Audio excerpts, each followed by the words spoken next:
La problématique de l'immigration irrégulière est aujourd'hui au cœur du combat panafricaniste en Afrique. Face aux conséquences désastreuses de ce phénomène social, des jeunes panafricanistes se sont réunis à Dakar du 18 au 21 décembre 2024 lors de la 6e édition du Forum panafricain des leaders. Organisée par le mouvement panafricain des leaders, cette 6e édition était placée sous le thème « La migration irrégulière de la jeunesse africaine, ses causes, ses conséquences et les solutions possibles », un enjeu majeur pour l'avenir du continent. Oui, il y a une conjugaison des forces au niveau des États. Je pense que ça peut faciliter la migration interne et naturellement aussi diminuer drastiquement aussi la migration irrégulière de la jeunesse africaine à travers l'Europe et les États-Unis. Nous avons compris que les conséquences, elles sont néfastes.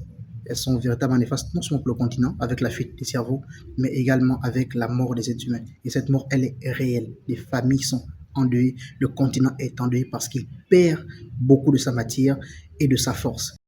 Ce forum, qui s'inspire de l'agenda 2063 de la Charte africaine de la jeunesse et des objectifs de développement durable, a permis à des jeunes venus de tout le continent et de la diaspora de mûrir la réflexion sur des solutions à adopter pour enrayer l'expansion de l'immigration irrégulière.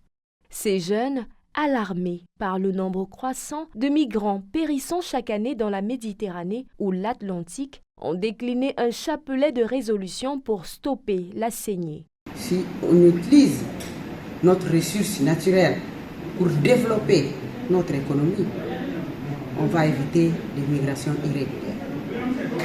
Et pour que ce soit possible, on doit créer le climat de stabilité gouvernementale dans les pays africains. On doit créer le climat de la paix pour qu'on puisse être dans le voie de développement. Des initiatives comme l'organisation de séances d'information, des formations sur la création d'entreprises et la recherche de financement font en effet partie des solutions proposées. L'objectif est clair, offrir des perspectives d'avenir pour éviter la fuite des cerveaux et retenir les jeunes talents sur le continent africain.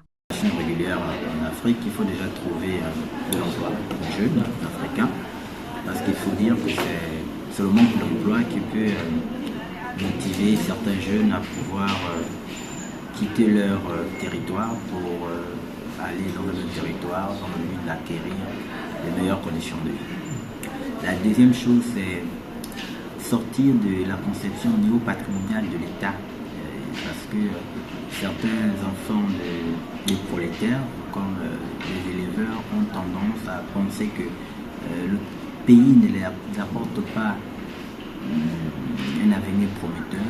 Donc très souvent, ils sont tentés à chercher des solutions à leur situation de vie dans d'autres territoires.